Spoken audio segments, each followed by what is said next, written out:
So tonight, our topic of discussion is into the depths of addiction. And I might do this a little bit differently tonight. We'll see how things feel within this space. Because there are people here who have a lot more experience than I do in the world of addiction. But I'm going to talk about some of my own experiences. And, we're going to kind of move through some different perspectives and angles on this question of addiction until we get to that place where we understand the root. So Camille and I were having a conversation towards the beginning of the week where she was asking some really great questions. What's the difference between addiction and obsession? And what is the definition of addiction? And we kind of went through all these kind of like, she was looking some stuff up on the phone while she was driving, and I was telling her not to do that. That's an obsession. Anyway, but we were having this lovely dialogue about what is the nature of addiction. And I think, it depends on how we're choosing to look at it. But ultimately, from my perspective, an addiction is something that we're doing in a compulsive way that doesn't really serve us. And yet, we get this sense that we can't live without it. If it's a substance or an object or a pattern of behavior or a thought or an activity, whatever it may be, addiction is really a relationship that we have with something outside of ourselves that we are using in a dependent way, that we're losing ourselves in. It's something that becomes a crutch that we cannot live without. And most of all, it's a place in which we hide from ourselves. Now, I've talked many times in the past about the sense of emptiness, that longing that we all feel deep within ourselves. And we're always trying to fill that emptiness, always trying to resolve that longing by looking out there for ways in which we can satisfy it. And yet the answer isn't anywhere out there. It just isn't. The only way to fill that emptiness is to come into contact with your emptiness, to realize the truth of your being as that which is empty of conceptual self, as that which is empty entirely. That which has no real individuality to it at all. That which is not separate or divided from the whole. That which exists as the whole. And so much more. And I've talked about all those things to the point of exhaustion, so I won't necessarily dive too much into that tonight. But we are often, we go through. Hello. Hi. Oh my gosh. Okay. I didn't see anything on here, so I was like, is he doing it? Yes, ma'am. Okay. Welcome. Thank you. We just got started. So. Oh, thank you. But sorry I'm late. I was in Vero Beach, so. Oh, that's all right. Way up. Okay. Life moves in its own way. Yeah, oh, I'm so glad you're here. I'm glad you're here. Thank you. So, what often happens is, we're born into this world, right? We have this clean slate that we're starting from. And then our upbringing, right? The parents or, the people who are responsible for us, they invite us into their perception. They invite us into their conditioning. They invite us into their view of the world. And most of us, admittedly, are damaged in many ways. And we pass our damage along from one generation to the next. And so your family, your parents, your loved ones, they handed you a whole bucket full of shit when you came into this world. They said, here's my bucket of shit from your mother, here's my bucket of shit from your father, here's the bucket of shit from your grandparents, from your siblings, and you've got a whole truckload of it that you're just kind of like, okay, what do I do with all of this? And you have these experiences, we all have these experiences as we move through the earliest parts of our lives where we're not necessarily given the love, the good enough love experience that most children long for, right? Think of it this way.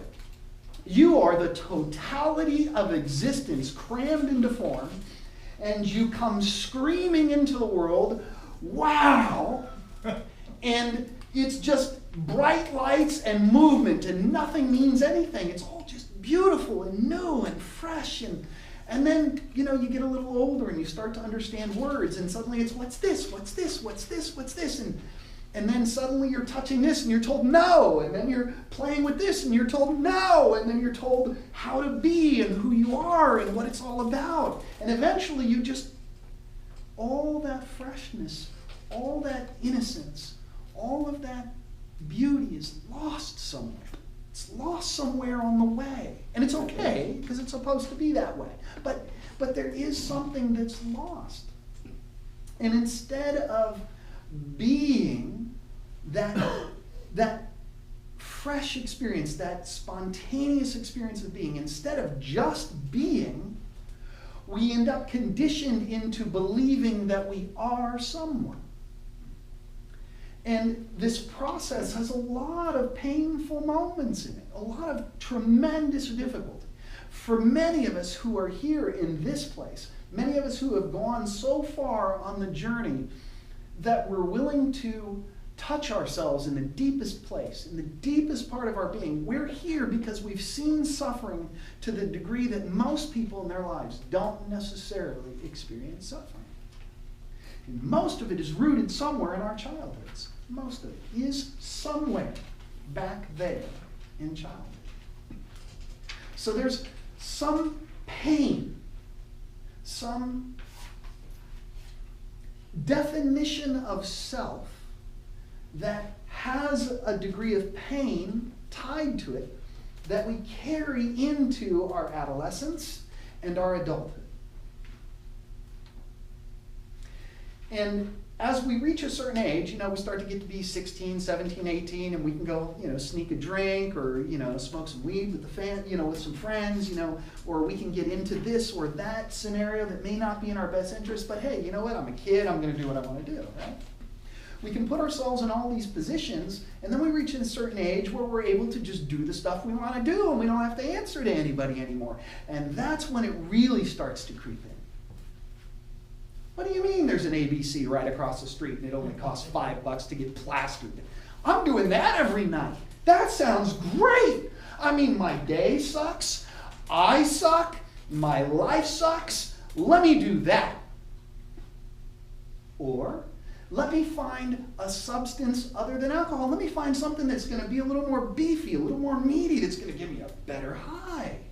That's really going to knock me out of this thing all the way, so I don't even have to play in that space anymore. Or it can be more subtle than that. The subtle ones are the ones that sneak up on us.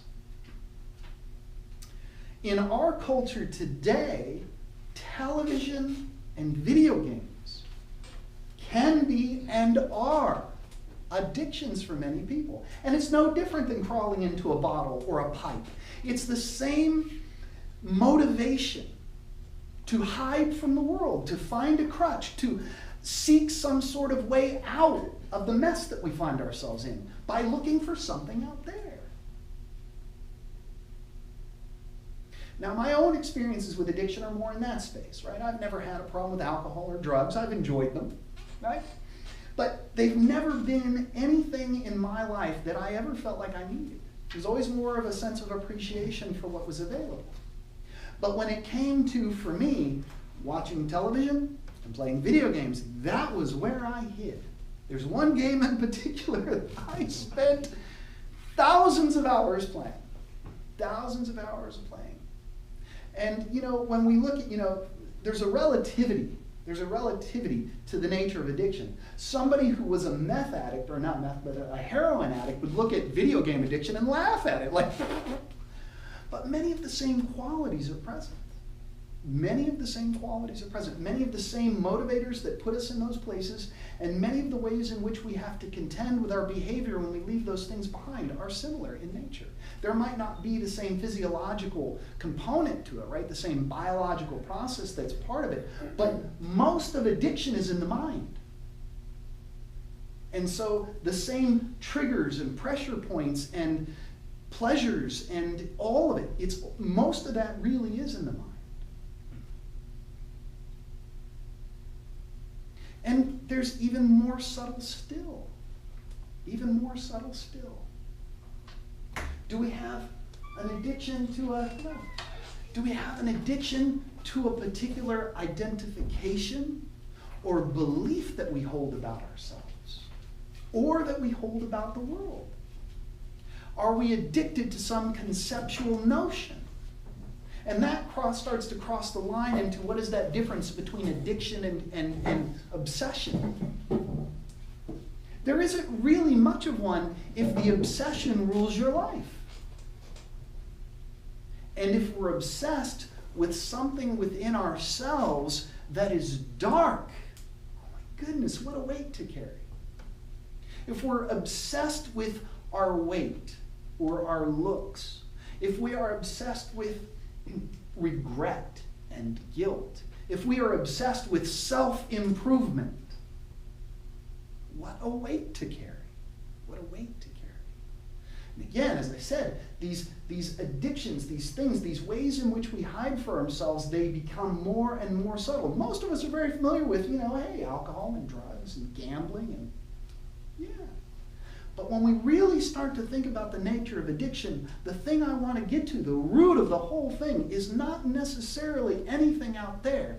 It is in here. And it's the addiction to the concept of I, the addiction to the concept of self, the addiction to sense perception and to ownership of sense perception. If there's one thing that is the root, it's that. And there's no 12-step program for abandoning the I.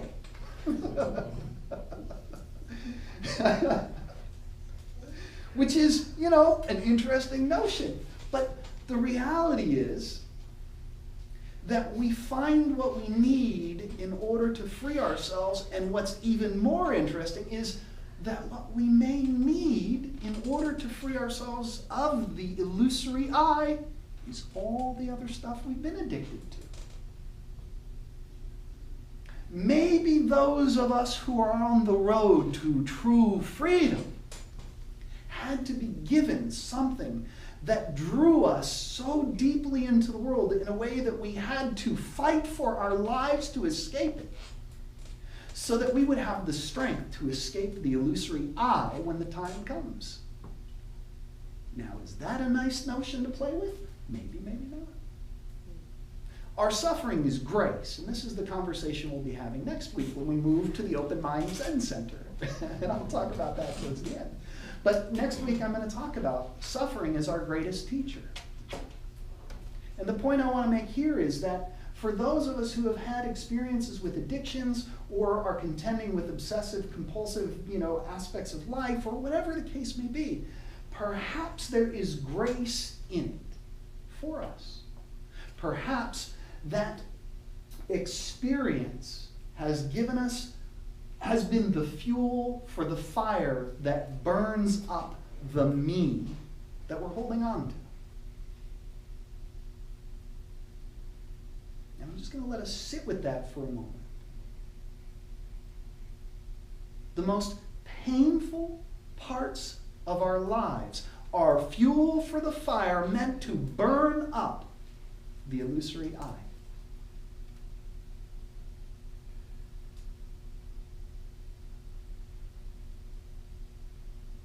And what comes to mind when we think about that? We look back upon our own experiences, the most painful ones. Can we see the grace in them? And the strength that we took from leaving that behind? The strength that we have to continue to demonstrate every day in order to leave it behind.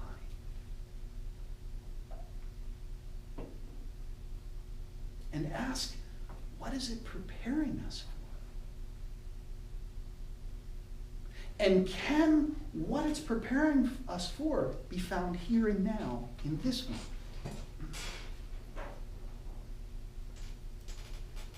Because freedom isn't some far-off thing. Every every single person in this space is already free. Whether we know it or not is entirely irrelevant.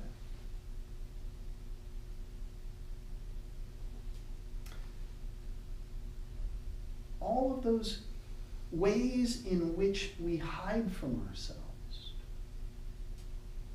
are both methods and traps.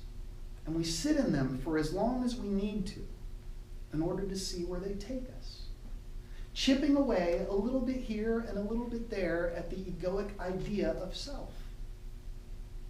Until that illusory concept of I is seen through. And that's when the real fun begins. I've had some people come to me over the course of the last month who have had some very beautiful experiences. And they say, what's next? And I say, oh, it's just getting started. Awakening is the beginning of a whole new relationship with reality. That's all it is. Now you have a whole nother set of things that you have to deal with. Now you watch yourself move in and out of conscious awareness. Now you see everything from a very different perspective. And yet at the same time, you're playing both sides of the line. Enlightenment isn't this idea that it's all hunky-dory. It's this understanding that whatever comes, it's all serving a purpose, and yours is just to move with it, just to flow with it. It's that effortless way of being.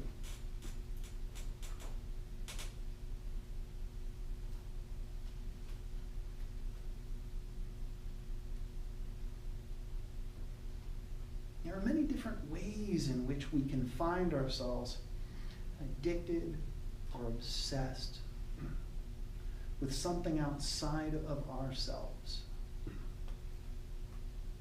And on one hand, this is an important point to make, on one hand, we can sit in that place where we say to ourselves, well, everything is as it should be, including me and my addictions, including me and my suffering, including me and my pain, including all of the ways in which I'm trapping myself. It's all okay. We can sit in that place and tell ourselves that story and use it as an excuse to hide in a different way. We can also put ourselves in that position where we say to ourselves, all right, I'm the one who has to do it all. It's all on me. I made it this way. I'm choosing this. I'm the one getting it wrong. I'm the one who's broken. I'm the one who has to be fixed. I'm the one. Neither of those is the right place to stand, because both of those are delusion. Both of those are traps. Those are opposites. Those are extremes. Somewhere in the center is a balance where you say yes in both directions. You say, yes, it's all as it should be. And whatever I find myself in, it's all okay. But you know what? At some level, something within the experience of being has to occur. There has to be a movement. There has to be an intention. There has to be a direction. Life is not about standing still. If it were, change wouldn't be the tenor of the whole thing. It wouldn't be the movement of it all. Change is the only reality there is. Everything's always shifting and changing. It's all transient. So standing still isn't an option. You have to be in that place where you can say, where you can hold both perspectives at the same time. It's all okay, and I got stuff I gotta do. The place to hold it is to say, I got stuff I gotta do, but if it doesn't turn out the way I think it will, that's okay. Or some variation. You have to draw these things into your own experience and see how they work for you.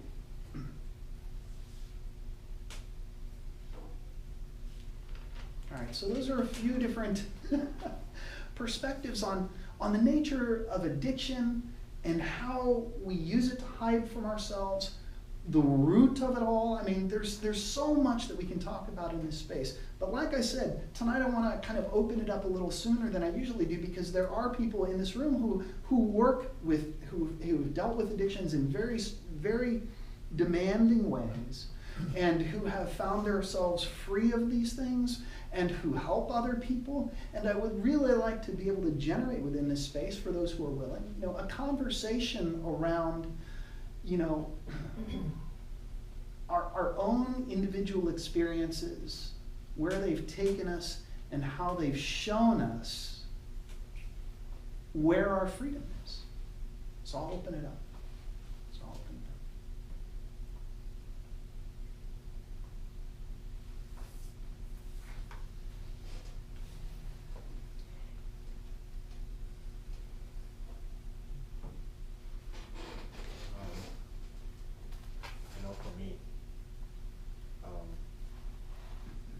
Dealing with my own addictions and get to a point where I understand the program that I follow, and then now getting to this new concept, which makes perfect sense. I'm trying to see the bridge between and where that program is limited, because that program is not based on an awakening to life, but it's an awakening because they talk about awakenings in it, and they talk about the educational type of awakening and that instant awakening, difference. But they do mention that it's enough of an awakening to remove, to relieve you of your alcoholism or your addiction. They're not talking in a broad concept.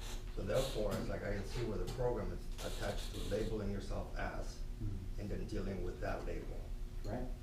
So enough of an awakening to realize what are the attachments to that label and dealing with removing that. Right. And so when like somebody that's new into addictions and seeing something like that, it would be so easy to misunderstand. And especially with the amount of denial and justification that comes as part of the addiction, the sickness of the mind, it would be easy to just hear exactly what I want to hear, to just justify the fact that I have to do nothing about it, right, because everything will be just fine. So so I'm on both sides, kind of like debating, but I do believe that the core, even the program, with everything and all the steps that it takes to get you to that point, they're all working towards removing indirectly, without telling you, the labels that you are trying to live out. Sure. That are not you. It's like in the past this happened to me when I was a child. This happened. Let's do an inventory of everything how you've heard because of your labels. They don't say it that way. Right.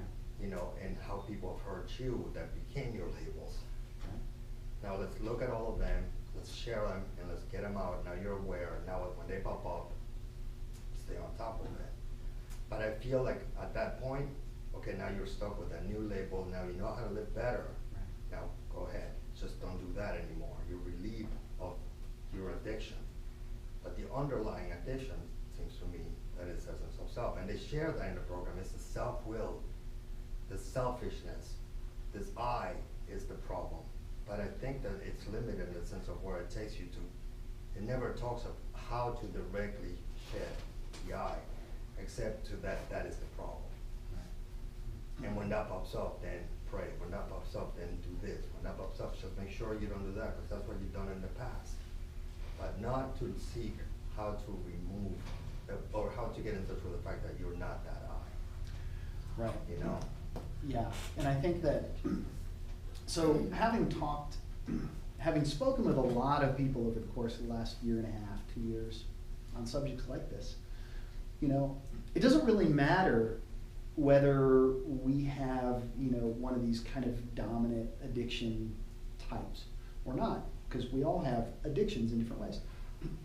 One of the most interesting things that is a continuous theme, right, is we have to learn to love ourselves, to truly love ourselves, right? And I think that a lot of the work that is done in many of these programs is work that helps us learn to do that.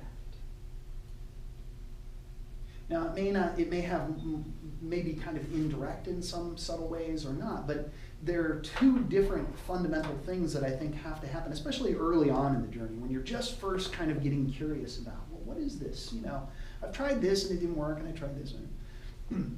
But being able to get in that place where you're able to see how you're kind of creating your own experience of life, and how a lot of the things that we're choosing are because we're not really demonstrating love. We're not treating ourselves with loving kindness. That's a better way to frame it. We're not treating ourselves with loving kindness. And I've often said in the past that, one of the key 5 things that I focus with people on is learning to love and trust ourselves and honor our own journey. And that is the most central theme. And I know I've had Camille tell me this many times when I was, when she first saw like the first chapter of the book that I've been working on for a while, and she'd be like, this one chapter gets it all, and I'm like, for pretty much everybody. And I did a talk a while ago at the New Way Pod on we have to learn to love ourselves enough to let ourselves go. Now, I have other conversations with people that are very much more in a place of depth, where it's not so much the loving yourself, it's more about the letting yourself go. And people can get confused by the subtle difference between the two.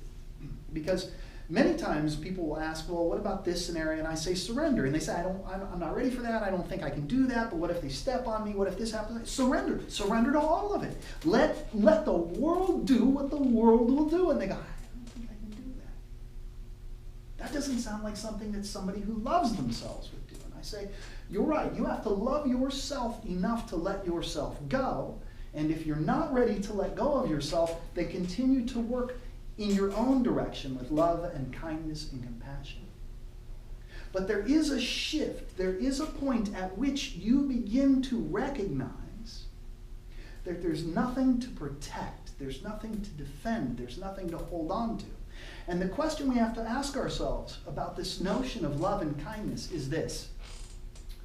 If you have someone that you have loved, truly loved, all your life, and you find out that this person that you've loved is trapped in a basement, in the darkness, lost and unable to be free, haven't eaten, haven't had anything to drink, stewing in their own filth,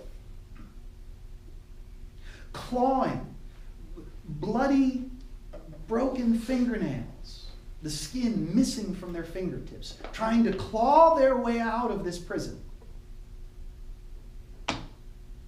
The ultimate act of love and kindness is to do whatever it would take to free that person. You are that person. And that's what loving yourself enough to let go of yourself really means. The ultimate act of love is to let go. But you can't let go until you're ready. There was a lovely talk I was listening to the other day by Mooji, and I've listened to him say things that are similar on other talks that he's done. And I love the way he frames it. And he says, I have people that come to me, they're so battered and so broken, there's not even really an ego there anymore. The ego is so damaged that I can't do anything with it. So I have to work with them to build up their ego, so then I can chop it down. It's like the Charlie Brown Christmas tree. Right? this little tree that's not really a tree, it's more like, it's this wilted flower. So you love it, and you give it water, and you give it sunlight, and you feed it. And then it gets to be a tree, and then you're like, the tree is beautiful, and then you chop it down.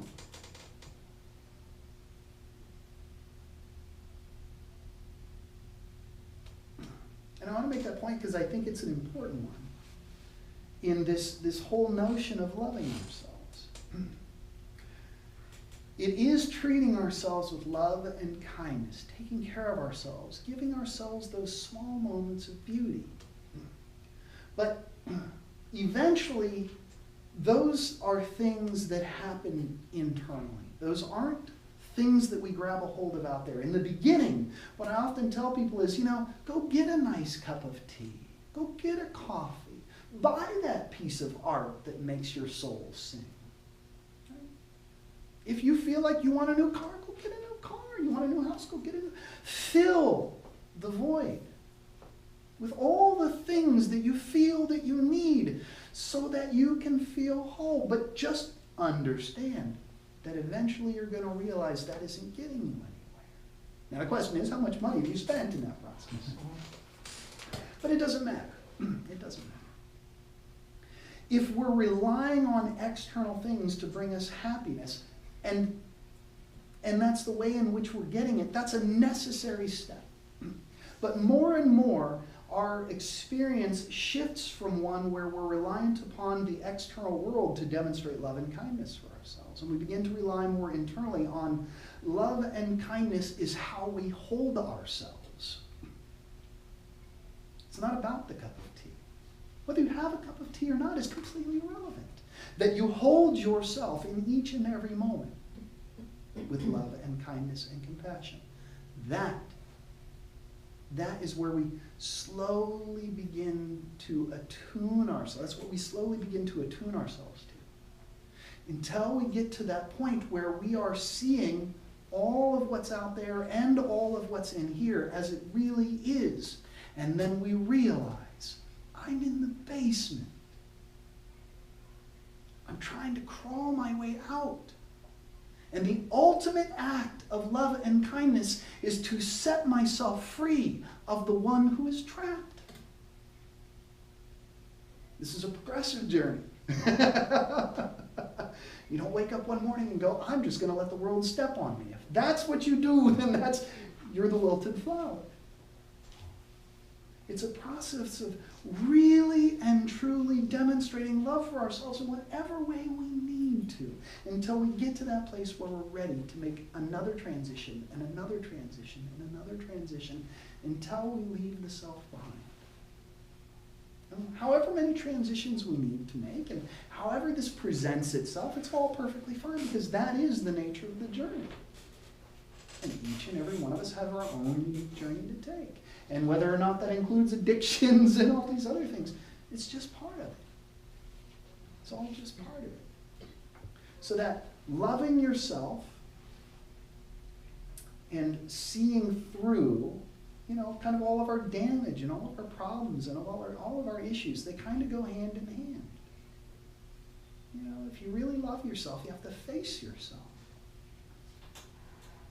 I wrote something on Facebook like a month ago that was talking about how, within many spiritual circles, especially New Age, New Thought kind of things, it's very much this idea of light and goodness and love. And I say that's great, but if you're not willing to face the darkness and the difficulty, you're just fooling yourself. You're just fooling yourself. You have to be willing to crawl into the deepest and darkest parts of yourself so you can shine the light. It's the only way to illuminate the experience of being. So I think programs, like AA and all of these other programs that are meant to help people who are in difficulty with an addiction, or not even necessarily an addiction per se, but people who are experiencing many different psychological problems, all of which have something within them that are about hiding and not facing and not dealing with. And I think they're all beautiful and all very useful. Please. Bradley, this is really timely for me because in the AA program, when you first come in, they tell you gotta love yourself, you gotta love yourself. They're really, I love my program, but they're really good at telling you what to do, but not how to do it. So Sure. Of course I have to love myself. I have to put how do I do that, right? So just recently, your example was just spot on. Someone else said to me, because I was in some pain with some things and suffering, and she said, well, what would your best friend tell you about what to do and how to, forgive yourself and love yourself, trust yourself? Or before she got to that one, what would your best friend tell you? And I said everything that, I knew that my best friend would tell me. She said, well, why don't you be your best friend? Mm-hmm. And then it clicked. I was like, okay, I can do that. So now when I'm suffering and I think, okay, this is what I would tell so-and-so, I need to tell myself, I need to reinforce. Mm-hmm. And so the second example was just yesterday, actually. A friend was new to the program, and she considers herself very strong and always taking care of other people, and probably codependent, but, you know, people pleaser, and she's down. She's been down for a couple days, and she was not willing to receive help or love or anybody else's strength because she's used to being that person. So a lot of people helped her, and she said, I'm not used to this, I don't get this. And then so I explained it to her that what I had just been realizing is that we're so good at taking care of other people and forgiving other people, but not ourselves. We know we're hard on ourselves, but just the little tiny things we beat ourselves up about that somebody else did or thought, we'd be like, what's the big deal? Get over it. It's nothing. You're okay, you know? So I appreciate that example, and I'll use that one. That's really opened up this whole concept of how to love myself, not just do it, you know? So thank you. Well, yeah, no, and I think that's beautiful. Thank you. I think that you know, holding ourselves with compassion is really key. There's another spiritual teacher. There are teachers that I have no business with. That's the best way I can say it. That's a phrase I picked up from Ram Dass, but I love the way he framed it. He's like, they're just teachers I have no business with.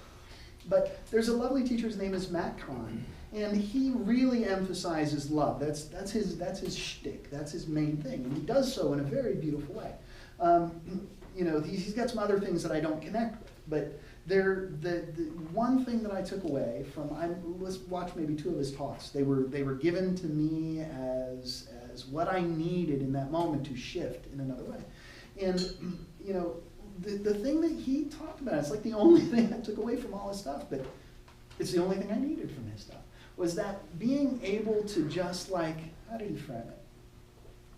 You know, he's like, just give yourself a hug and say, honey, honey, it's okay. It'll be all right. That's it. Like, you know, and it really is that, holding ourselves in that tender, compassionate embrace.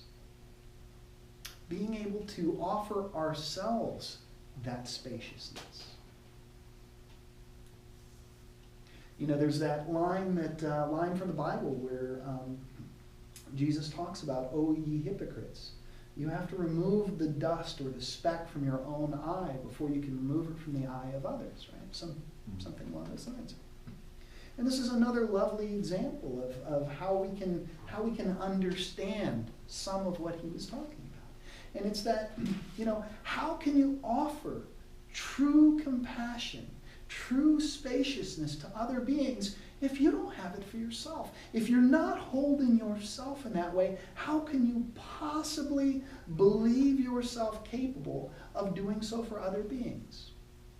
And those of us who are doing it from that broken place where we're so busy, well, if I love them, then they'll love me, the codependent model. That belief system where we need validation. I need somebody to love me because I can't love myself.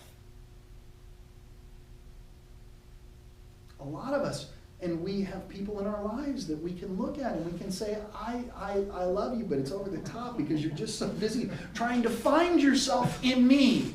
And I'm not where you're going to find yourself. You're on a fool's errand, and I love you, but you know, you're chasing the pot of gold at the end of the rainbow. But you know, there are so many people that are out there in the world today trying to save the world because they themselves think there's something wrong with it. And there's nothing wrong with the world. I know that's difficult to believe, but it's true. The world exists as a conceptual model within the mind that's being judged.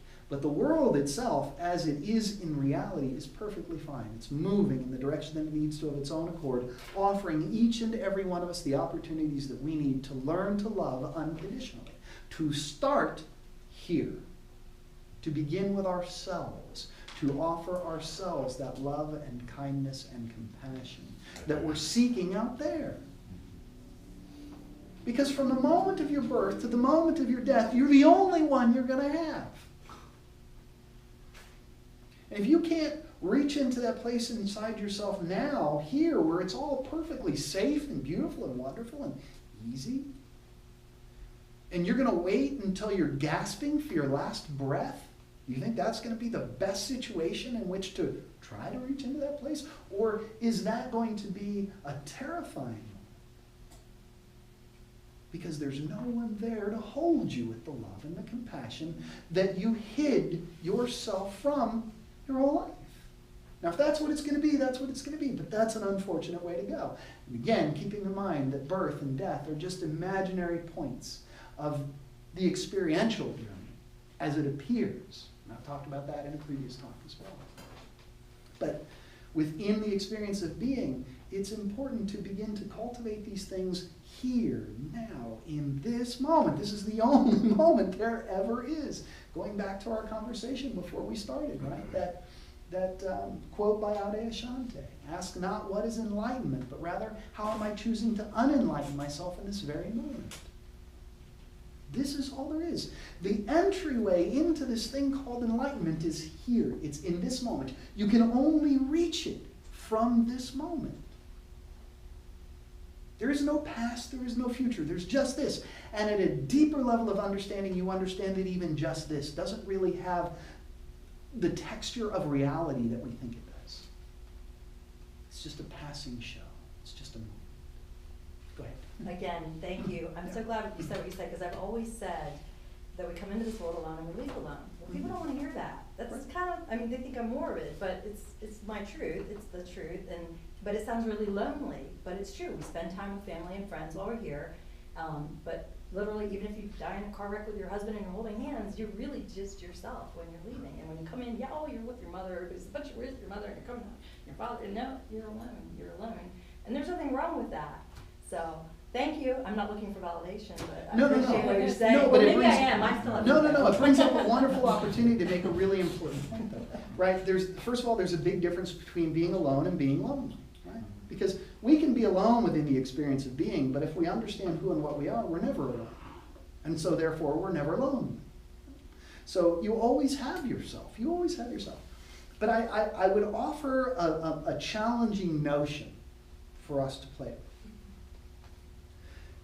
How do you know that anything in this room other than you is real?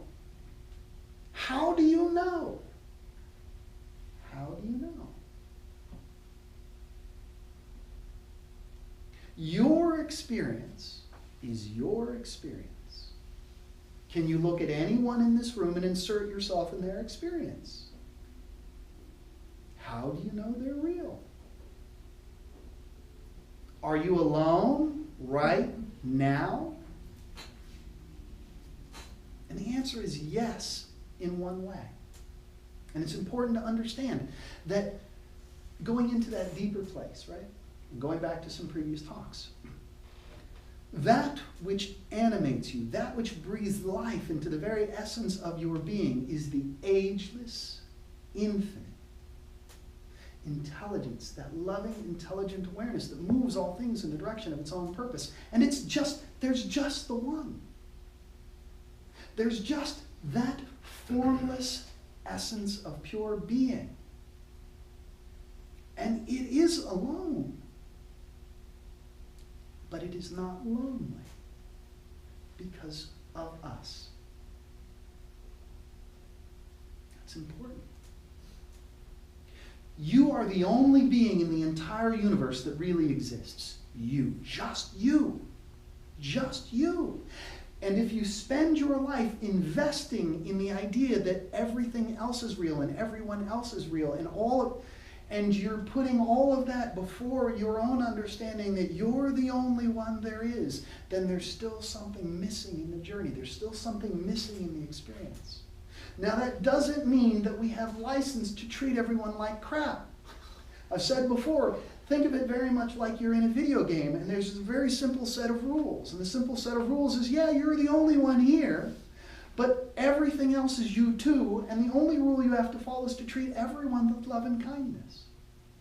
That's it. And if you can't do that, then just don't add to people's suffering. And if you can't do that, then just just try. Just try. Go ahead. This whole love thing, I've been talking to quite a few people this week about love, and I've been listening to Shanti And I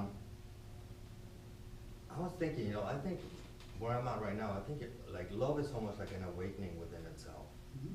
To come into the realization of true love. It's really not, because if I have to give you, I have to love myself to be able to give it, right? Mhm. Okay, but I'm only gonna give it to you depending on what you're gonna give me back for it. From And I have- the state of ego, yes. Right, then therefore, if I'm working at that state, therefore, the only love that I really have for myself is also dependent on circumstances to love That's right. myself for. That's right. Okay, so if you do this, I'll love you. That means, Rudy, if you accomplish these things, if you're able to live up to, if you're able to, well, that is not unconditional love towards myself right there. That's right. So how can I give you unconditional love when I don't have unconditional love for myself? That's right. You know? So then the next phase, so then to me, that's kind of like, okay, it's like, don't seek enlightenment, don't seek to love. That's right. Be, it's That's here, it's already within me. You know, so then when I actually grasp it within myself that is not attached, I am love. Now when I talk to people to give them that understanding, because they don't understand this whole concept of no self, and that I am love. It doesn't mean that my ego doesn't kick in, and at least what you perceive to be unloving is perceived as unloving, but I am. Mhm. You know, and I have that understanding, and it's not dependent on anything anymore. To explain it to others, it's kind of like we're going to the God thing. And like, so God is love, and God is in you, right? And you are in God, Mhm. and you are God. Okay, you are love. Now, it's like I have this, you know, bag of love, Right. you know, that has been given to me freely, you know, and I'm gonna sell it to you. I'm gonna give you a little bit of this, and you gotta give me back rubs. Right. And I'm gonna give you a little bit of this, and if we do what I want, then I keep giving you more love. So really, all of a sudden I have this monopoly over the concept of love. Mhm. And I won't give it to you because you don't understand the concept that you already have it within yourself. Right. That's not very compassionate. It's like being a drug addict. It's like being a drug dealer, right? You know, so. You're withholding. It's like, hey, Yeah. here's a taste. Yeah, right. Are you jonesing? Here's another taste. And I think that the way that we keep ourselves sick is in that most people don't understand really what love is, that is not dependent. And you heard me a few sessions back when we were talking about kids, and like, how am I supposed to love my daughter? She's my daughter, Mhm. you know, and it's like there's qualities, you know, because she is my daughter, you know? But love has nothing to do with the fact that she's my daughter. If it is dependent on specialness of that, then there's gonna be dependence on specialness about myself. Sure. It just is, Mhm. you Because know? you're defining yourself through the When you're relationship. awakened and you have it at what level you have it, it came. It wasn't because of the conditions. That seeking was part of the answer towards, you know, but that was not the answer. The answer was like, oops, and that's just exactly where I started. It was like, it was here. Mhm. You know, that's been my latest thing with love. you And know? keep in mind, we talked about this a couple of weeks ago too, right? Love is a concept. And that's why it's so problematic to discuss from a spiritual perspective. Because people will say, it's all love, man. And it's like, okay, it's not. What it is, to try to use words to put a deeper meaning into it, it is a compassionate embracing of all that is because it's all you. There's no separation or division in any of it, and every way in which you love yourself and you love others, there's no difference. It's all the same thing. It's like by giving myself fully into the space of another, I am demonstrating true love for myself because it's all me. But again, that's from that place of much deeper understanding, where what you're touching is no longer something that can be defined. It's no longer something that you equate to love because it isn't what we think love is.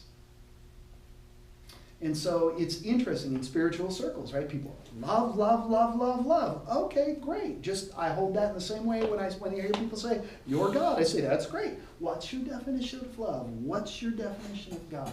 What's your definition of anything, and why are you busy holding on to definitions? Every way in which we define ourselves is in the mind. And the mind, it doesn't go anywhere.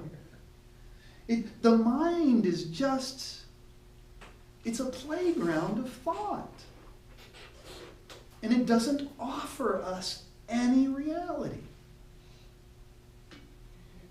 So, rather than talking about love, and rather than offering that conditioned taste, right, being able to step into the world as love itself, that compassionate embracing of all that is because it's all you. And that includes all the good stuff and the bad stuff, because you no longer see it from that particular viewpoint. There is no good stuff, there is no bad stuff. It's all you. Now, identification with our roles and the way we interact with each other and all, that's all in the mind too. And that's the stuff that we have to let go of. That's the conceptual self, the conceptual world, and that's our work. That's our continuous work. And I think in a couple of weeks, because I started to put down some notes on what I want to talk about for June, one of the talks I'm going to do is going to be on these kind of 4 qualities. And I've said this before, but to dwell within the spaciousness beyond the mind, as a being of infinite love, in harmony with the perfection of all things as they are, flowing as one with the effortless way of being. And this is a way in which I express to people what it is to live in this place. And those are just words. They don't really mean anything. But it paints a picture of some of the different aspects of it. And that second one right there, as a being of infinite love. Because that's what we are. We are infinite love. That's why it's so, when we attune ourselves to our true nature, unconditional love is what's expressed because it's infinite. If it's infinite, why do I need to worry about conditions? It's always there, it's always available, it's always moving, it's always flowing. Why do I need to withhold? From myself or from others? Because it's all the same thing, coming from the same place and moving in the same direction. So thank you, because that helps kind of bring up some good and fun points.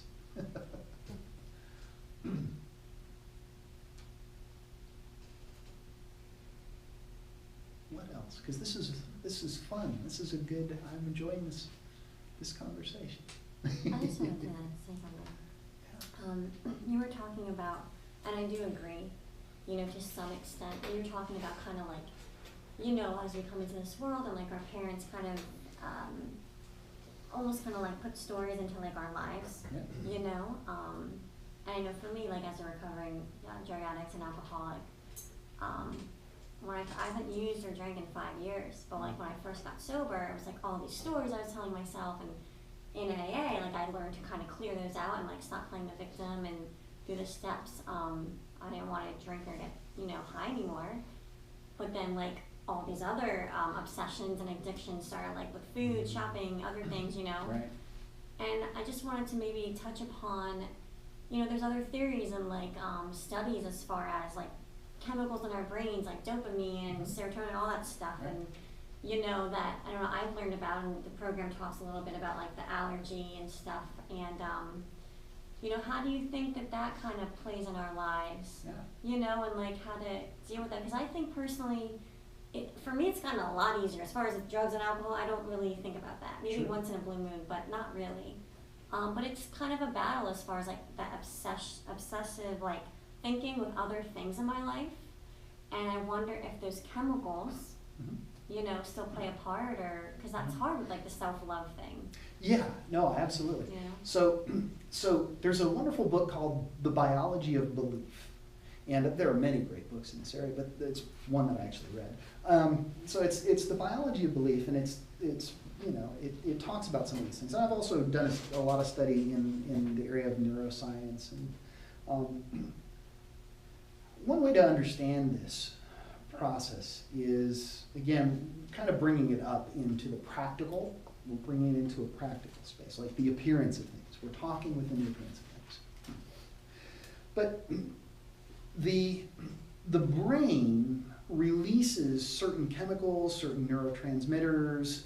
It operates in a certain way dependent upon the stimuli it encounters.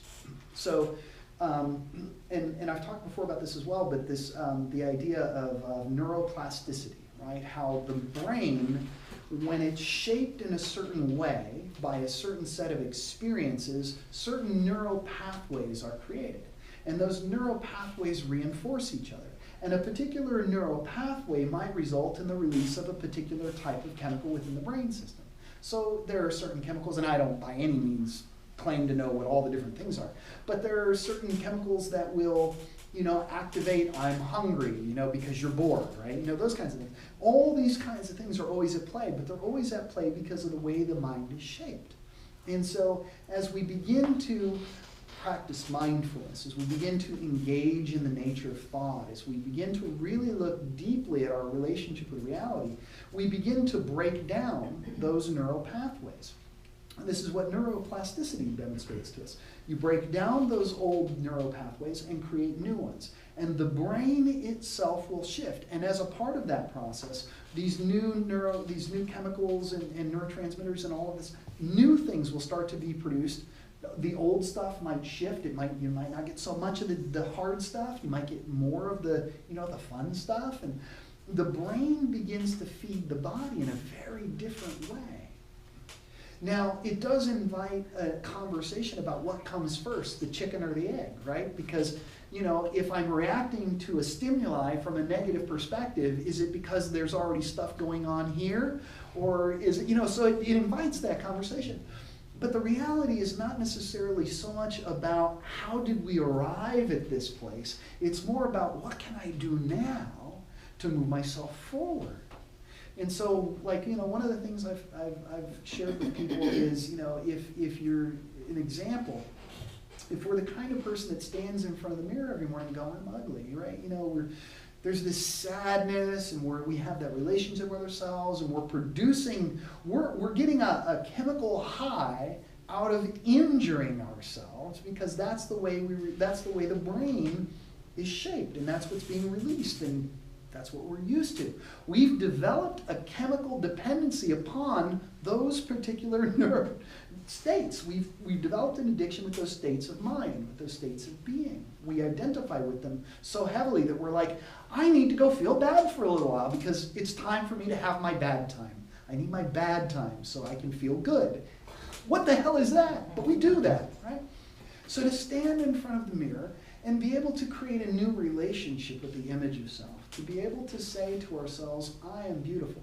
And not just say I am beautiful, but to summon up the experience of beauty by looking at how do I feel physically, emotionally, when I watch a sunset, or I see a bird fly, or something that just really hits you right in the center, and really wakes you up and brings you into the moment. Can you bring the experience of that kind of a moment into I am beautiful? Can you begin to create a relationship between those two things so that you can begin reshaping the mind, creating new neural pathways that reinforce this idea and this experience? That's an example, but we can do that with any part of our lives. We can do that with any aspect of the relationship that we have with ourselves or the relationship we have with the world. Now, I would say that there's a whole series of conversations that we could have. And maybe at some point I'll do a whole talk on the nature of mind from a neuroscientific perspective. I'd have to do some research, but what I remember from some of the research that I have done in the past, it starts to talk about, achieving states of balance within, the distribution of all those chemicals. And if you get into that state of equilibrium or equanimity, where you are no longer reacting right? You're no longer reacting to external stimuli because you see it all a certain way. You see it all as that harmony of motion. It's all just kind of a seamless flow. And there's no particular essence of individuality to any of it. And because of that, there's nothing really to react to. It's all just kind of a cloud of movement, a cloud of being. It's all you. And so you're no longer reacting to things. And so within that state, within that place of stasis in the mind, you're not necessarily producing more of these neurotransmitters or chemicals because you have this reaction, or these ones because you have this reaction. It's all just held the same way. And so one could say, and I don't know if there's any real evidence of this, but one could say that the brain structure itself reaches a place of equilibrium. Right? Is that real? I don't know. But there is definite truth to how external stimuli and the reactions that occur in the mind are what give shape to the brain. And the shape of the brain is what creates those relationships. And so it's all interconnected. It's all tied together. And then we have to reach into that deeper place of saying it's all interconnected.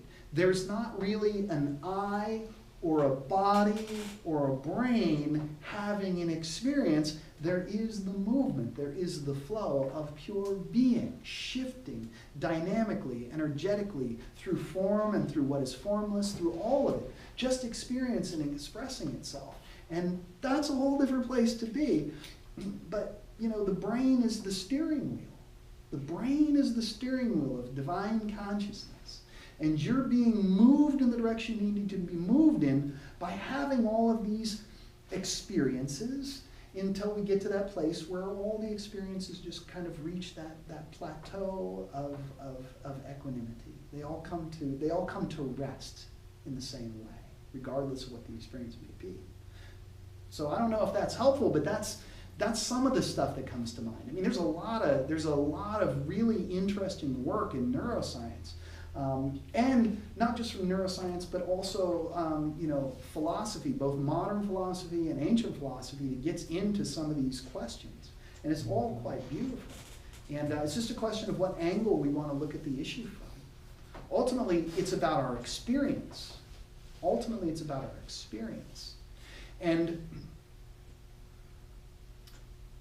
needing to know why the experience is a certain way is in and of itself its own kind of trap.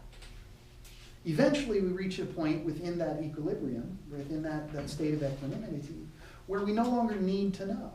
That's part of the process of the ego gives rise to the seeker, and the seeker chases enlightenment until the seeker sees what it is and goes, oh, and then the seeker falls away. And there's no longer a need for questions.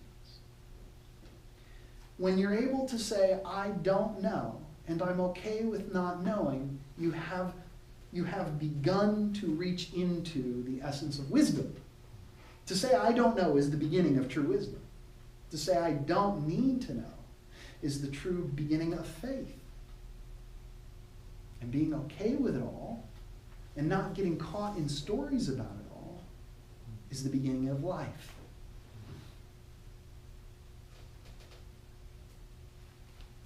So basically it's a fake it till you make it type of deal. Absolutely. I remember when I was on the street, and I was going through a lot of these different stages, and it was all coming very quickly. And I remember spending time, synchronicity was showing me a lot of beautiful things. And I was going through this process of I was filled with all this doubt. I'm like, I'm just faking it. Here I am, I'm just making it up as I go, I'm faking it. But then at a certain point it became very clear to me. At what point do you begin to delineate between faking it and practicing? Right? If you're in a position where you're able to put yourself in a state of mind where you can interact with the most difficult situations in your life, you can be fully present with them and not get lost in them. And you're doing it because you're convincing yourself, I don't need to get lost in them. I don't need to be in that. And you're creating this mental state for yourself. And you can be like, I'm bullshitting myself, but at least it's getting me through it. the amount of concentration, effort that it takes in order to see you through that isn't faking. It's practice. It is that, it is, if, I mean, this is where I found myself. Like, you know, I was dealing with situations where people were aggressive and violent. People were, you know, very heavily intoxicated on very difficult drugs and wanted to come and talk to me about all kinds of really interesting things. And it got very difficult. And I would find myself in these places where I'm like, what the hell am I doing? And all I would do is breathe into the heart and smile and go, what the hell am I doing here? And it would be over and I'm like, wow, I'm so glad I was able to make it through that. I mean, I'm faking my way through it all, but I made it through it. But then it began to dawn. If you have the presence of mind to hold yourself in that place, it's not faking. It is embracing. It is moving with. It is a mechanism by which we begin to recondition ourselves in a different direction until we can see through the nature of conditioning. So it is fake it until you make it, but it's not really faking. Because you have the willingness to do it, to go. That's right. It really is, that's the key, because you're willing, and then it's gonna perpetuate and grow. And That's ultimately, right. if you're willing to go that. There's a sincerity and an earnestness Right. in being willing to stand in the fire. Is it also that if you're doing that experience, it's the experience already within you, right? Mhm. I mean, so it's like, I'm not picking anything, all I've done is I removed some obstacle that was actually getting in the way of me doing what I could have already have done. So I wouldn't be doing something that it's not possible for me to do. But So it's you, like- but you may but not see- know that going in. Right, I mean, it's like, I wanna get this right here, okay, so I'm gonna fake it, that I'm gonna get it. Mhm. Okay, I could have done it without having to fake it. But I'm gonna tell myself that because it's not coming naturally and I don't feel it, I'm gonna fake it. But the experience itself was within me already. Right. You know, I like what you said about the brain releases chemicals dependent on the stimuli like it encounters. Mhm. And then I thought, it's like, you know, in my Buddhist background, it's like, well, that's karma at work. You know, that's Someone said. dependent on origination at a deeper level. Mhm. Not my actions, but what is going on through me. Sure. So here I am feeding information, that gets things going, okay. And then the next thing that I got was needing to know why keeps me from seeking why I have to. You know, so why ask? I already know why. I can come up with a bunch of reasons why. Because Sure. this happened, because of that happened, because it makes me feel good. That's why. Why don't I ask myself, why, what keeps me from having to not do that? And I know why I do it. What is it that keeps me from not doing it? Because that's really what I want, is to not do it. So I wanna go shopping. Well, I know why, because I'm stressed out, because I'm lonely, because I feel sad, because of whatever. I have all these reasons that shopping makes me feel better. What is it, and I don't want to, what is it that keeps me from not going shopping? You know? And then when I ask myself what is it that keeps me from not going, it would be like, well, because I don't like to sit with my pain, with my, you know, stress. I don't wanna sit with my loneliness. I don't wanna sit with all this crap. And that's instant gratification right away. I get the stimuli, I get the chemicals, boom. You know, and once I'm done shopping and go home and I put it all away, I'm back with me again. You know? And it's like, what do I do? It's like, eventually you run out of money, so then you can start stealing, now you have the legal problem. Now you have, the, you know, You gotta look so, at yourself. so the whole thing that is kind of like turning upside down with me, it's like my questioning on finding the solution. You know, where I've always grabbed onto like, this is what's going to make me feel better, do not feel this. And the core of it is really like, what is getting me in the way of not doing this? And it's, now I go backwards. Now I don't go towards feeling good. Now I go towards the truth. And the truth is that I'm using that as a tool to just, you know, which is chemicals, which is, we go back to the addiction, which is the numbing out through external things for an internal issue. And even in our program, it tells you, you know, it's a thinking problem. You know, what they don't tell you is like go deeper into why of the thinking. You know, and here we are, it's like going deeper into it, where it's like, almost always, it seems like at the end, you end up with fear. Well, so deeper into, so there are a couple of things there with your last comment there on the fear part. But deeper into the thinking mind until we can see through it, right? So I've said this many times, and I will continue to say this until my last breath, and that is silence, stillness, and quiet. The spaciousness beyond the mind. It's very much like living in the eye of the hurricane. Right? The winds are raging all about you. It's storming. A storm is circling around you, but you in the center, you in the eye of the hurricane, are silent and still and quiet. So the thinking mind is that which needs ultimately to be dissolved. The illusory I, the conceptual self, the conceptual world, it's all in thought. Thought is of the mind. The mind is the playground of thought. Collapsing the mind and being in that place where it is just the movement of experience through you. And there are no words, concepts, or ideas in motion within the mind. There is no narrator, there is no story, there's none of that. There's just the moment, you know, it's so interesting, you know, if you're eating a piece of pizza and you say to yourself, look, I'm eating a piece of pizza, you're in the mind. And the moment you go, oh, look, I'm in the mind, watching myself eat a pizza, you're still in the mind. It's still the thinking mind. It may have the tone of awareness because you're able to see, and there's a witnessing, there's an observational element that is seeing the whole thing. But because there's something engaging in the space of the mind, because there's somebody in the background going, oh look that, oh look that, oh look that, oh look that. And it's like, that's what we're really working to let go of. That's, like, if we can reach into that place where the mind is just silent and still and quiet.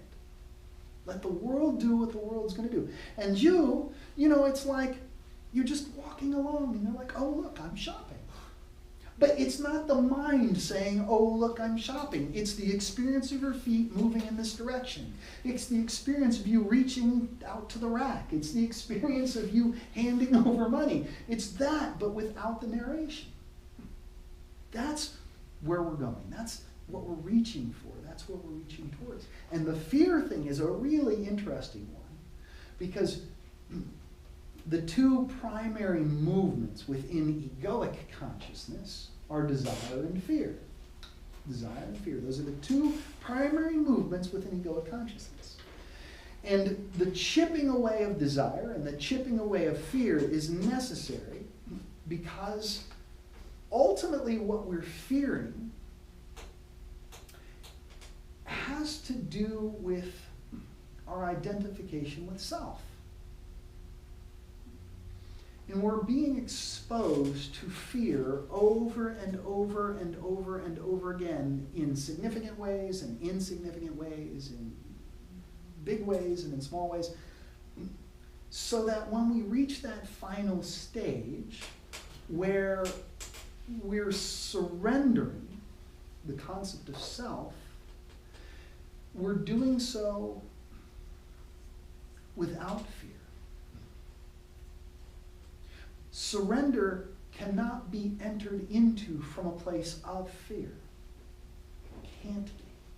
It's impossible to enter into that state with fear, because the fear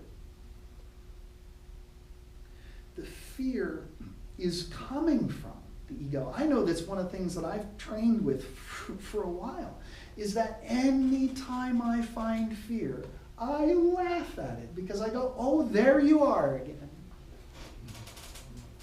It's not real at all. Anything that we find ourselves in fear over, it's not real. And the only reason we're being presented with it is so that we see you're not done yet. You still have more to do. And that's illusory too, but you know. So is the fear actually the fear of the storyline that comes after the fear? The fear is that reaction to whatever it is we think we're thinking.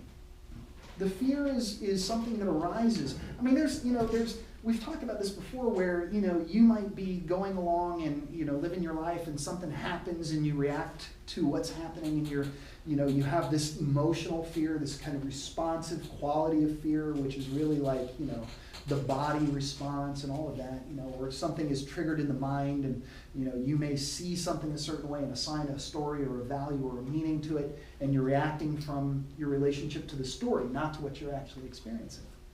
Or you can have, the thoughts about yesterday and tomorrow. Oh, I fear I did this wrong yesterday and now it's going to have this effect and I'm going to deal with this and that. Or the fear of tomorrow and, oh, what happens when this thing goes wrong because I know it will. And, that fear, all of that's illusory. All of it's illusory.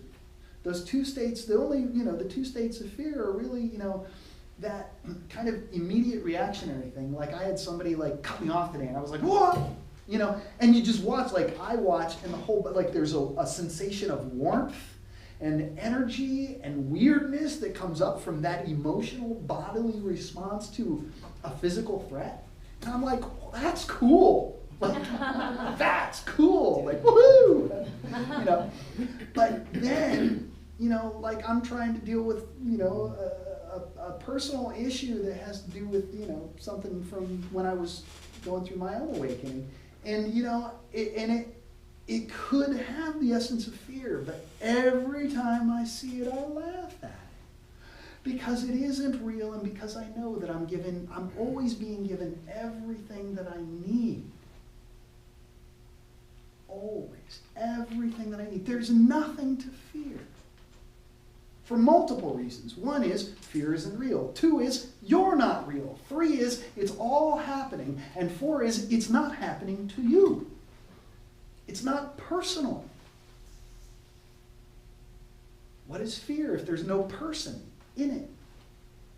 Who is there to be fearful? Right? So that's the kind of stuff that, we play with in that place. To just give it some, to put words to it. But fear isn't real. I know that when it was a couple months ago and I was going through all my journals from my period of awakening and all these other, things that I was writing at the time.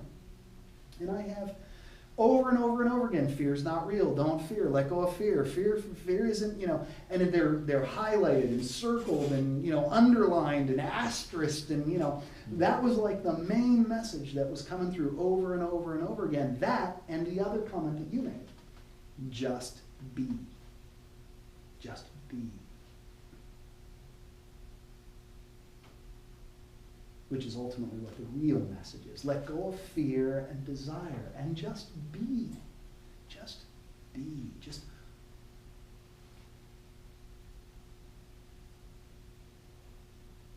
All right, we've got a couple more minutes, but we'll kind of start to wrap it up. It's really we're discussing something with someone else. They can see the unreality better sometimes than you can, because and they're really, since they're all one, they're really, it's part of yourself, but it's getting rid of that fear of disclosing something to someone and discussing it and realize, oh, this thing that, I've had things like that and I've talked it over and it's like, oh, it was no big deal at all, Right.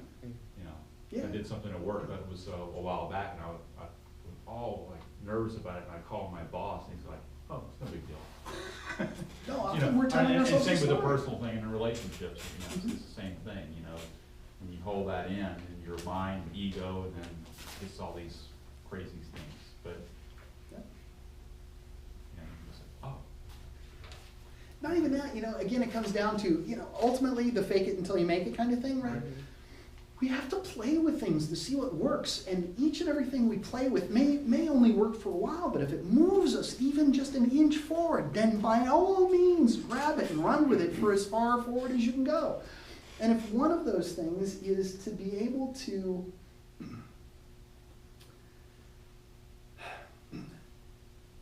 see a fear and to acknowledge the fear and be able to ask the question of, is this going to matter in 10 years? Like this thing I'm dealing with right now that seems like it's earth-shattering, like it's just, my whole world is falling apart because of this thing. 10 years from now, is it going to matter? And then reflect upon some earth-shattering thing you went through 10 years ago that you're like, I can barely even remember that now. It's registering because I'm going through this exercise. Yeah, 10 years ago there was something that seemed like this. There's no big deal. I can barely remember it. And then apply that to, is this thing happening right here going to matter from 10 years from now? Probably not. Is it going to matter 5 years from now? No. Is it going to matter a year from now? No. Is it going to matter tomorrow? Maybe, Probably maybe not. But all of it's in the mind, right? Right. Being able to do the exercise though, right? To reach out into that place where the answer is clearly no, Right. and then walk back from the clear no into the maybe, Right. but recognizing the absurdity of the whole exercise, That's helpful. right? There's another fear exercise that I like to use that it's, okay, name the fear. Is it rational or irrational? Rational being like, irrational being like the sun's gonna fall out of the sky or something like that. And then what's the worst thing that can happen if this fear is realized? There's another step in there. But anyway, it helps me deal with, I gotta pull that out again because I know I'm missing a step. But it really brings it to, it makes it trivial. It makes this thing that we think, Right. I always think, especially work related, Right. it's the worst is gonna happen, and then it ends up being either nothing or minimal most of the time. Right.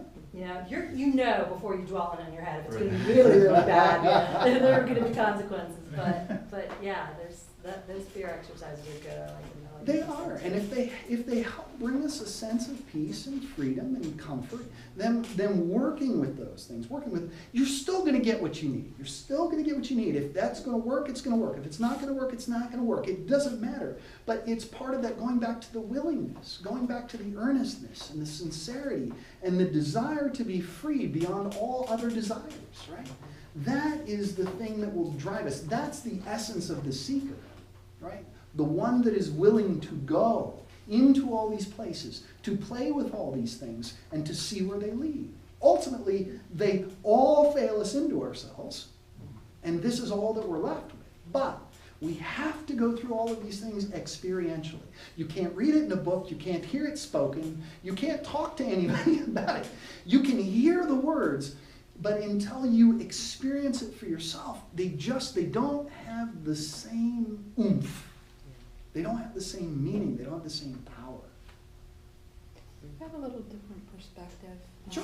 I learned recently, I think it was one of the services here actually. I have been basically an independent person for 35 years. Mhm. Whether or not I was married, I was still independent. I knew I could take care of myself. I didn't need somebody else to live or to get by or whatever. Recently, I have found myself in a situation with a medical diagnosis Mhm. and looking at the loss of my house. Mhm. I had told you this before, abusive relationship, Right? which is the reason why I'm out of my house currently, Mhm. and I have absolutely no income, and Mhm. I'm living with my family right now, and what little family I do have, and it's basically it was poor pitiful me. What am I going to do? I'm going to lose my house. Social Security is screwing me over, and I'm this person is overtaking my home and will not leave, and I can't be in my own home, and all these things that had put me in a really, really dark place. Of course. And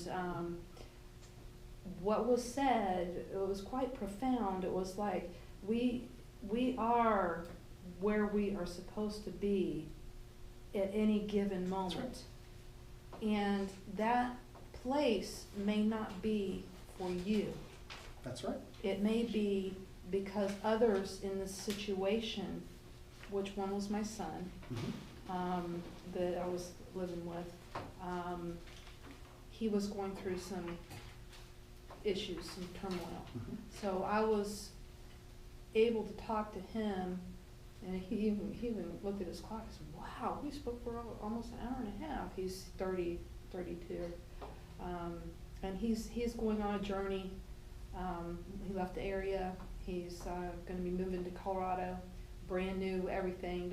He knows one person there, and not a girl, by the way, and he's not gay, so it's just a new path that he wants to take, because he was in addiction here. So in thinking of that concept, and also another family member that I'm living with that is an alcoholic, and for the past 3 days he has not drank. Mhm.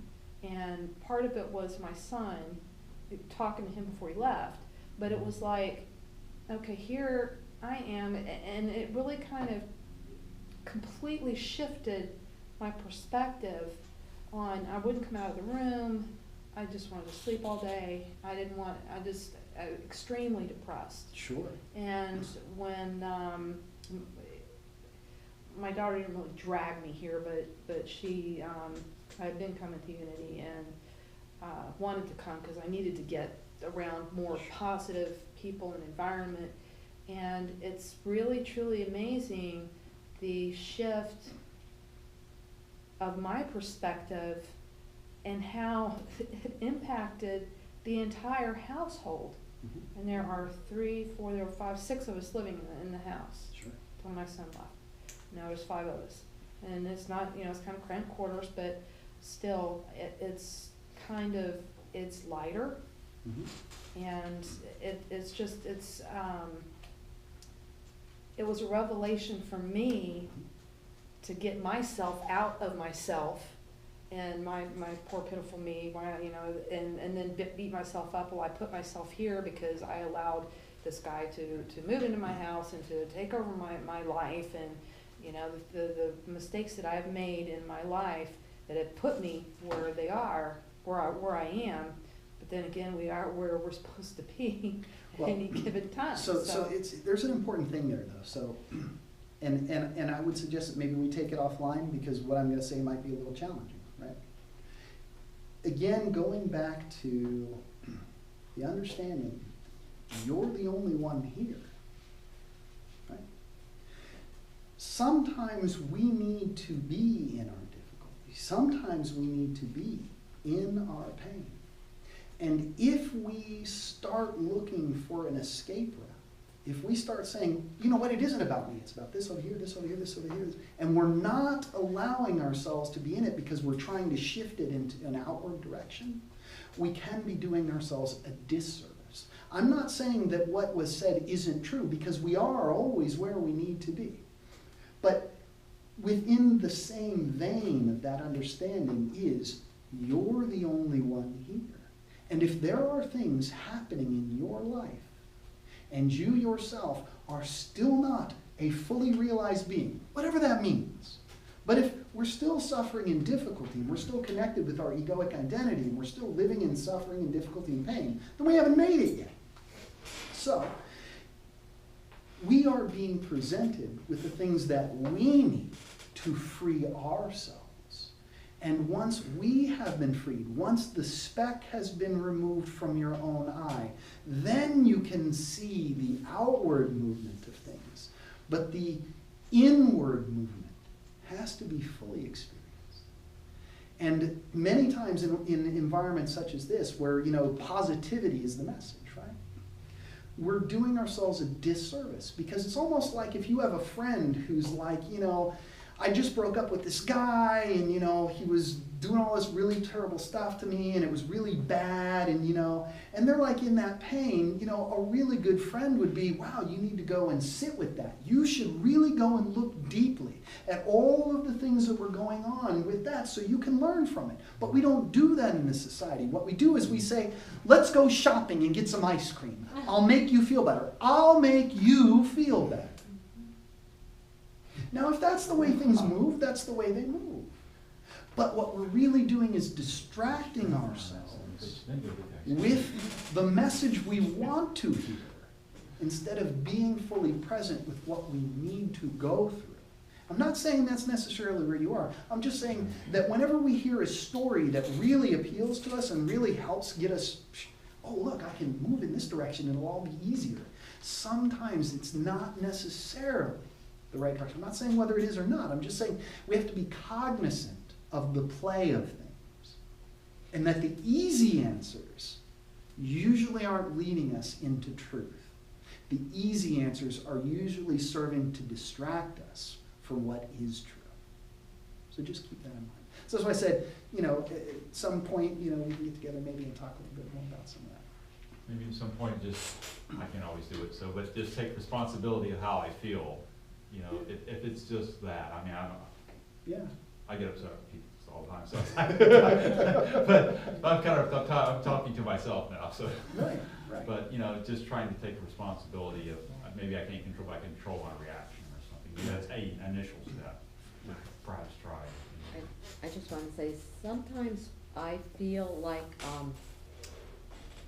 I went through a period of my life where I had a lot of fear because of circumstances I was dealing with. And I think I created the stress response within my body to the point where it becomes an automatic response really, really quickly. So I'm sitting with that now and really observing it and noticing what it's doing and how it's reacting in there. And I'm trying to think of ways to turn on parasympathetic instead of, because I notice now my reaction goes right to sympathetic because I trained myself to do that after years and years and years of stress and fear, basically. So now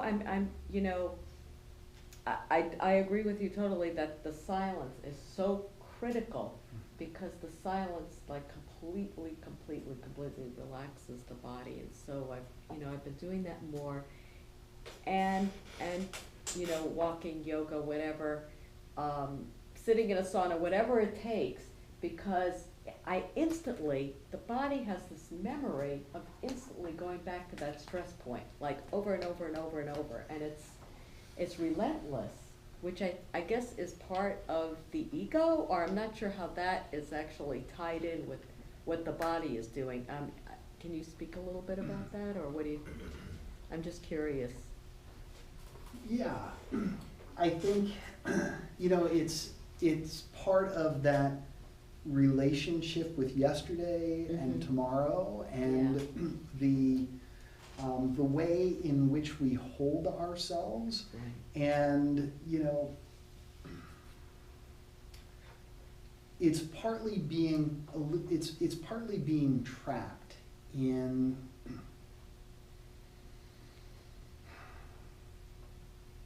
a story that we're telling ourselves that may be happening at a layer of subtlety that isn't necessarily immediately recognizable as a story, but there's activity in the background of the mind that's contributing, and contributing to kind of the physical experience. The manifestation of it. Right. Yeah. And that is all about that's all about the continuity of experience. That's all about the flow of identity and the connection to the root of the illusory I. And what I'm really trying to say is that it's all tied up in the web of yesterdays. And it's all tied up in the projection into tomorrow. And it's just, it may not be necessarily happening in the foreground of thought, but there's still activity in the mind that's creating those experiences. Yeah. But it is also very much being, about being with the experiences. There, again, we have to play with all the different things that arise in our experience. And in some cases, it's, all right, let me remind myself to be quiet. Let me remind myself to breathe. In some cases, it's let me be fully with this experience, this difficult experience, this painful experience. And sometimes it'll release that way. And sometimes it's about, let me just move in this direction and see where I go because the experience itself is pushing me away, right? I mean, all these different things can occur, and when we get into that place where everything is always as it should be, right? However we engage with these things is always just fine. It's always just fine. It's also creating that opportunity within our experience to recognize, to bring awareness to the fact that the mind is active, which means there's still work to do. If the mind is active, we're not done. And the whole notion of done is the mind being active. So it's that play too. Because a lot of stuff is so very difficult to try to put into words in a way that doesn't seem completely paradoxical. As I've said before many times, where it's like, on one hand, you can't do anything. And on one hand, it's completely up to you. And both are true. Like you said, just all the ways to be loving to yourself, no matter how subtle, and to really make the space for, well, for meditation, for the quiet moments, which I'm doing more and more. But it's so amazing how relentless the habitualness Yes. of the reactions are, and how it's completely entrenched within your whole system, Yeah. within your body. I mean, and that's really what all addiction is totally about. Agreed. I mean, that's. And thank you for circling it right back to Well, it is. That was a lovely way. That is totally what addiction is, and, yeah, because by that point, it's truly in, like, the cells of your body, I mean, when it's an addiction. So, you know, and I do think our society's addicted to stress. I mean, I really, Oh, really yeah. do, because everybody's moving so fast and doing so much. And not really getting anything done. And it's never enough, you know, and it's never enough, and especially in the work environment. Oh, yeah, it's crazy. Big It's getting time. crazier. Yeah, it's just getting crazier. So, you know, I think that people are just kind of spinning more out of control in some ways. So it's truly important to have this kind of practice, because then you're gonna get trapped even more if you don't. Yeah. I'll do a talk at some point on slowing down and simplifying our Yeah, lives to the that would extent be good. possible, because that is, Yeah. that's a big That's a part. big one. That's good. Mhm. So we're coming up on our time for the evening. So I just wanna thank everybody for coming tonight. This has been a very lovely conversation. I mean, I've really enjoyed tonight's discussion. Just as a reminder, we will no longer be meeting in this location. Tonight is the last night we'll be here. This will now be moving over to the Open Mind Zen Center that is on Sarno Road. It's really just kind of around the corner. So Open Mind Zen. I'll be updating everything on my website to reflect that with the address and all of that. And next week's talk will be about suffering as our greatest teacher, which will kind of get into some of the things that I was pointing at tonight. But it really is a very powerful tool for moving inward and seeing what is. So thank you all for coming tonight. I really appreciate it. Take care. Thank you very much. Thank you very much.